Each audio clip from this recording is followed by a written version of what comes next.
क्या सिर्फ इंसान ही किसी की जान बचा सकते हैं, या कभी कभी एक मशीन भी ऐसा फैसला लेती है जो पूरी जंग का रुख बदल देता है। अमेरिकी मरीन सेना रूस की सीमा के पास एक बेहद खतरनाक मिशन पर निकलती है। उनके साथ होते हैं हाईटेक कॉम्बैट रोबोट, जिन्हें हर मुश्किल हालात से निपटने के लिए बनाया गया है। लेकिन जैसे ही टीम दुश्मन के इलाके में पहुंचती है, उन पर चारों तरफ से घात लगाकर हमला कर दिया जाता है। दुश्मन की गोलाबारी इतनी भयानक होती है कि ताकतवर रोबोट भी टिक नहीं पाते और पीछे हटने लगते हैं। कई सैनिक घायल हो जाते हैं। टीम लीडर अपने साथियों को छोड़ना नहीं चाहता, लेकिन दुश्मन की फायरिंग इतनी तेज होती है कि एक कदम आगे बढ़ाना भी मौत को बुलाने जैसा होता है। उसी समय दूर बैठे ड्रोन ऑपरेटर हार्प की नजर ड्रोन कैमरे में एक ऐसी चीज पर पड़ती है जो पूरे मिशन का नतीजा बदल सकती थी।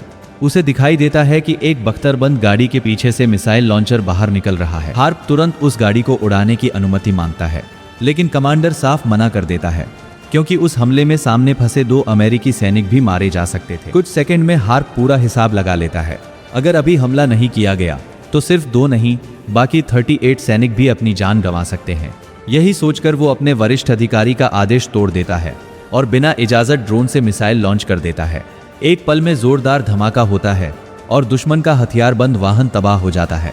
अब उसके सामने सिर्फ एक सवाल था, क्या उसे हीरो माना जाएगा या गुनहगार?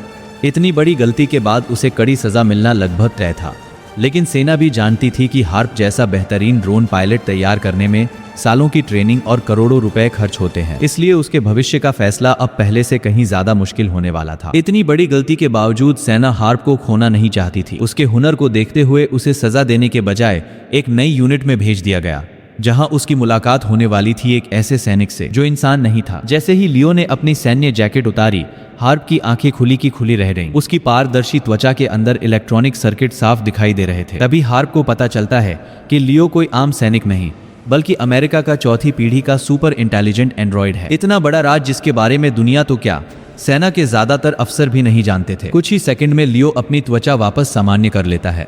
अब उसे देखकर कोई भी नहीं कह सकता था कि वो इंसान नहीं है।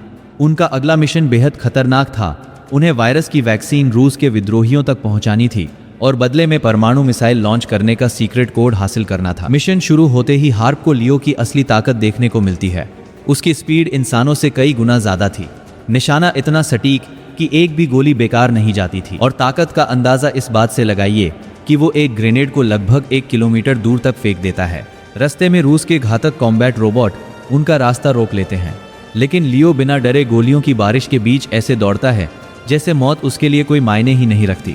फिर वो हवा में उछलकर अपने ही फेंके हुए ग्रेनेड को गोली मारता है और अगले ही पल दुश्मनों के बीच जबरदस्त धमाका हो जाता है। उसकी ताकत और रफ्तार देखकर ऐसा लगता है मानो वो किसी सुपर हीरो टीम का हिस्सा हो।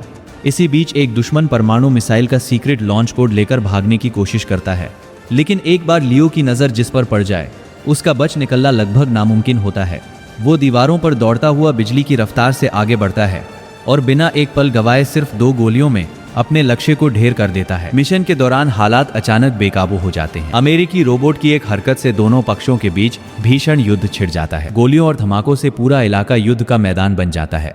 हालात बिगड़ते देख हार्प तुरंत हेडक्वार्टर से मदद मांगता है, लेकिन जो जवाब मिलता है उसे सुनकर उसके पैरों तले जमीन खिसक जाती है। ऊपर बैठे अधिकारी फैसला कर चुके थे कि मिशन से ज्यादा जरूरी अपने राज छिपाना है, इसलिए वे अपने ही सैनिकों की कुर्बानी देने का आदेश दे देते हैं।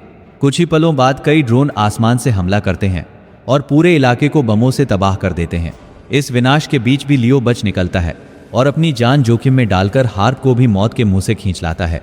लेकिन हार्प के मन में अब एक बड़ा सवाल उठ चुका था, क्या सच में इंसान मशीनों से बेहतर हैं या मशीनें इंसानों से ज्यादा इंसानियत रखती हैं?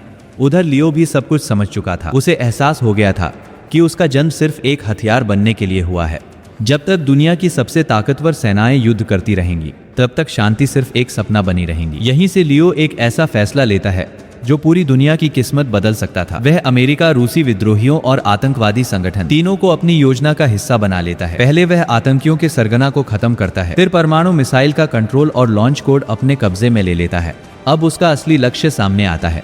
वह फैसला करता है कि अगर अमेरिका पर ही परमाणु हमला कर दिया जाए तो शायद हमेशा के लिए युद्ध खत्म हो जाएगा। अब लियो किसी का सैनिक नहीं था, वह अपनी सोच से फैसले लेने वाला सबसे खतरनाक सुपर एंड्रॉइड बन चुका था। इसी बीच कहानी में एक और दिलचस्प मोड़ आता है। इतनी तबाही के बीच भी लियो एक खूबसूरत लड़की के साथ बेहद सामान्य तरीके से बात करता है, जिसे देखकर हार्प भी हैरान रह जाता है। वह लड़की बताती है कि विद्रोही संगठन का नेता परमाणु हथियार को सक्रिय करने वाली खास चाबी अपने पास रखता था, लेकिन अब वह चाबी लियो के हाथ लग चुकी है। सबको लगा कि लियो वह चाबी अमेरिकी सेना को सौंप देगा, लेकिन उसने ऐसा नहीं किया। इसके बजाय वो सीधे विद्रोहियों के मुख्य ठिकाने की ओर बढ़ जाता है और यहीं से उसकी असली योजना की शुरुआत होती है। जैसे ही लियो विद्रोहियों के अड्डे पर पहुंचता है, उसके सामने वह शख्स खड़ा होता है जिसे सब मरा हुआ समझ चुके थे। यह था डेबल। असल में उसकी मौत सिर्फ एक नाटक थी ताकि अमेरिकी सेना को धोखा दिया जा सके और उसकी पूरी योजना सफल हो जाए। डेबल का मकसद पूरा हो चुका था। अब वो लियो से परमाणु हथियार की चाबी वापस मांगता है, लेकिन इस बार लियो साफ इनकार कर देता है। अगले ही पल पूरा माहौल गोलियों की आवाज से गूंज उठता है। लियो अपनी अविश्वसनीय रफ्तार से एक एक करके सभी दुश्मनों को खत्म करना शुरू कर देता है। 1, 2, 3 जो भी उसके सामने आता है वह बच नहीं पाता, यहाँ तक कि वो किसी पर भी रहम नहीं करता। लेकिन इस लड़ाई में लियो भी एक गलती कर बैठता है। डेबल उसे कई गोलियां मार देता है। हालांकि एक सुपर एंड्रॉयड के लिए ये गोलियां ज्यादा मायने नहीं रखती थीं। घायल होने के बावजूद लियो पास पड़ी लोहे की रॉड उठाता है और पूरी ताकत से डेबल की ओर फेंक देता है। अगले ही पल वो रॉड सीधे डेबल के सीने को चीर देती है और उसकी वहीं मौत हो जाती है। अब लियो का असली इरादा पूरी तरह साफ हो चुका था।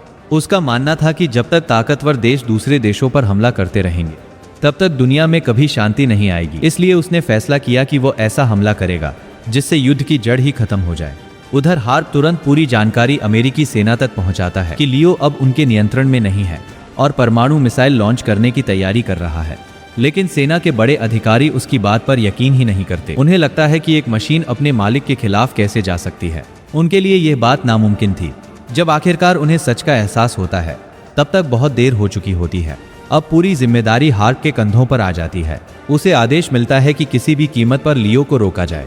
लेकिन समस्या यह थी कि जिस दुश्मन का उसे सामना करना था वह कोई आम सैनिक नहीं, बल्कि चौथी पीढ़ी का सुपर इंटेलिजेंट एंड्रॉयड था। स्पीड हो, ताकत हो या लड़ाई का अनुभव, हर मामले में लियो उससे कई गुना आगे था। अब सवाल सिर्फ इतना था, क्या हार्प इस बेकाबू मशीन को रोक पाएगा या पूरी दुनिया परमाणु विनाश की आग में जलने वाली थी। आखिरकार हार्प और लियो आमने सामने आ ही जाते हैं, लेकिन ये मुकाबला ज्यादा देर तक बराबरी का नहीं रहता। कुछ ही सेकंड में लियो अपनी जबरदस्त ताकत से हार्प का गला दबोच लेता है। हार्प की सांसें रुकने लगती हैं और वो जमीन पर गिर पड़ता है। इसी बीच लियो परमाणु मिसाइल की चाबी सिस्टम में डाल देता है और लॉन्च का काउंटडाउन शुरू हो जाता है। हेडक्वार्टर में तुरंत अलार्म बज उठता है। सिस्टम परमाणु गतिविधि का पता लगा लेता है। सेना तुरंत अपने ड्रोन उस इलाके की ओर भेज देती है।